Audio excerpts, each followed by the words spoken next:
You have to bring up warmth and charm right at the beginning. It is a pleasure to be here. I hope you appreciate what a fantastic force for the right principles that this organization has become.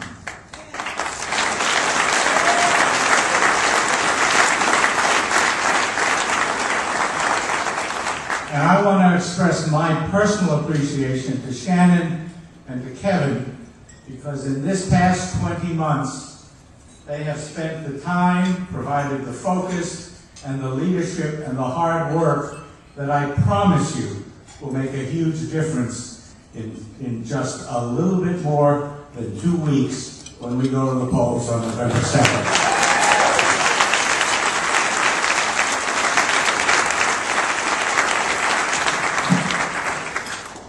Actually, Kevin doesn't always work that hard. Shannon talked to you a little bit about his impersonations. I caught him the other day in the corner doing absolutely nothing. Zero. And when I caught him and he saw that I had seen him, his excuse is that he was impersonating the governor.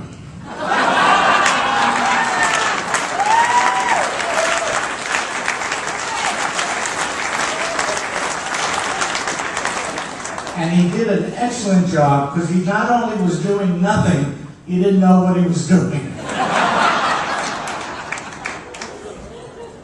I'm here to introduce Rick Santorum, but I learned a long time ago that when you get hold of the microphone, you can abuse that privilege a little bit, and so I'm going to abuse it a little bit. God, I've got you trained. I just want to put into context where we are. It really is important for us to take a deep breath, think back to last year's dinner, and then think back a little bit more. 20 months ago, I guarantee you, if you're really committed to what I think you're committed to, 20 months ago, every single one of you was depressed. Right? We were looking at ourselves, we were talking to ourselves, we were muttering what has happened to our state and what has happened to our country. And we started reading the press that was telling us we better get used to it because it was over. Right? Well, first of all, we were depressed, and then we were angry. Right? We were angry. Justifiable anger, but angry. And so we took a deep breath. We gathered ourselves together. We started talking to each other. And we decided, not just here in New Hampshire, across the country, we had to fix it. And we were impatient. We didn't want to wait another half generation. We wanted to fix it now. You had two great pastors honored here tonight. Kevin brought a bunch of them to my house one evening, and we started talking about what we could do. And I have to tell you, what has happened in this state in the last 20 months is amazing. We have a state right now in which all control of what goes on is in the hands of those who believe diametrically opposite to what we believe in this room. And so we have decided to change it all. And with your help, that is going to happen.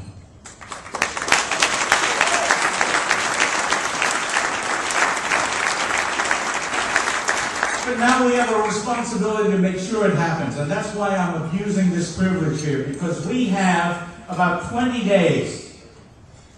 And they're the hardest 20 days in a campaign, and they're the most important 20 days in a campaign. They're the most critical 20 days in a campaign, and they're the most dangerous 20 days in a campaign. We're tired. We have been talking. We have been telling our friends what's wrong. We have been sending our checks in. We've been knocking on doors. We've been making phone calls. We've been talking to friends and family. But we have to pick up the pace. They are pumping money into the state the way they have in each of the last 3 elections. And they pump huge amounts of money in here. And you know where it all comes from. It comes from San Francisco and Michigan and Colorado. And they are desperate not to let us take over the House and take over the Senate and get a new governor so we can fix what's wrong with this state. So we need to accept the challenge and the responsibility of the next 3 weeks. We really do have to volunteer a little of our time to make those phone calls. We got to help some of these candidates do the door knocking and leave the messages there. And yes, we've got to talk. Because people in this state, you know, politics is a communication process that's sort of like dealing with an onion. You've got the inner layers that pay attention all the time, and then at each layer that goes out, they pay a little bit less attention, and they only come into the game at the end when you get to the last layer. The tragedy is that last layer is the biggest layer. Amen. It is the most uninformed layer, and yet it is the layer that can determine which way elections go, and we have to talk to them so they understand they have to vote, and they have to vote right. So please, please, please, take your energy for another 3 weeks and help us carry this thing forward. We have, through a process, ended up with a great slate of candidates. Candidates who care about this state and who care about the country. You know it as well as I do. John Stephen running for governor.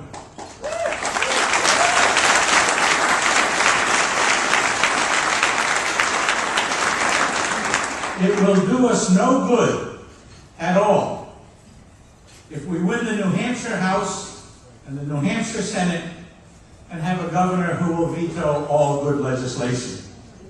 We need that seat. On the Senate side, Kelly Ayotte,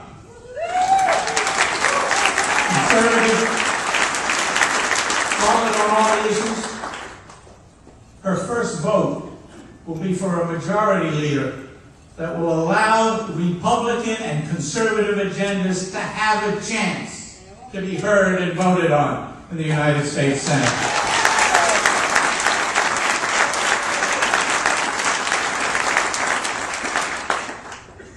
The House. The U.S. House of Representatives. Nancy Pelosi is the Speaker of the House of Representatives. Unbelievable. Third in line for the President. Right? President, Vice President, Speaker of the House.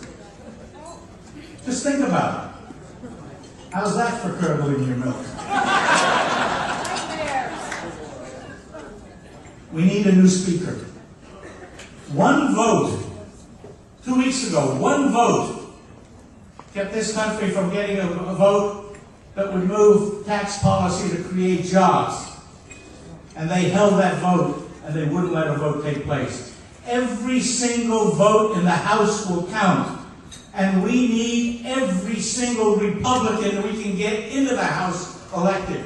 Amen. And Frank Ginta and Charlie Bass are 2 Republicans we've got to get elected.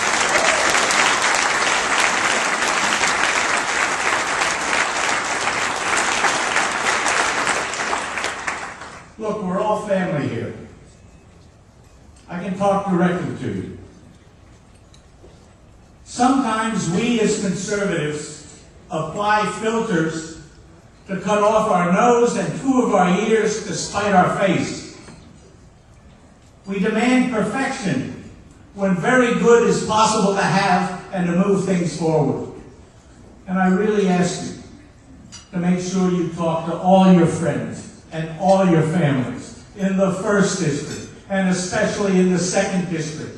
If Annie Custer gets elected, you cannot imagine what kind of an agenda she brings. We cannot afford to not vote.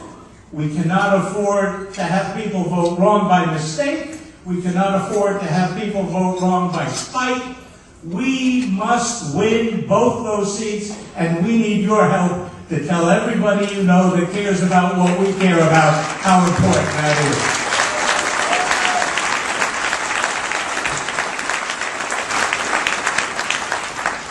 I'm almost at the end of my abuse. But not quite. I have to introduce a dear friend. There's a full resume of Rick Santorum in your program. I don't want to repeat anything that's in there. There are certain characteristics that we love to see in people that we elect to office. We love to see commitment to principle.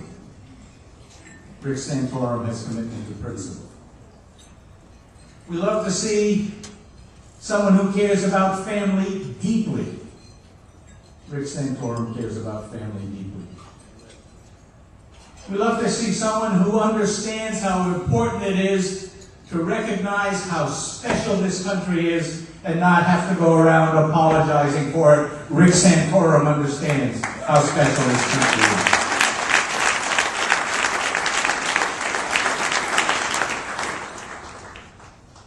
And what's most important, that even when there is a temptation to yield on principle, to be a little bit expedient, to soften the edges, to make yourself look a little bit more palatable to the press, Rick Santorum has one characteristic which I love.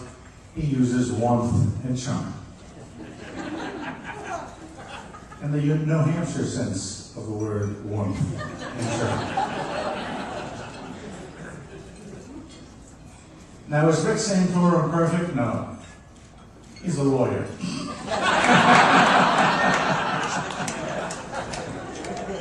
Has he been completely successful? No, he only has 7 kids. But he's got a great wife. He was a great senator. He's developed a slight affection for New Hampshire. And he's beginning to understand all of the nuances in the phrase, Iowa picks corn and New Hampshire picks presidents. With that, let me introduce my dear friend, Rick Santorum.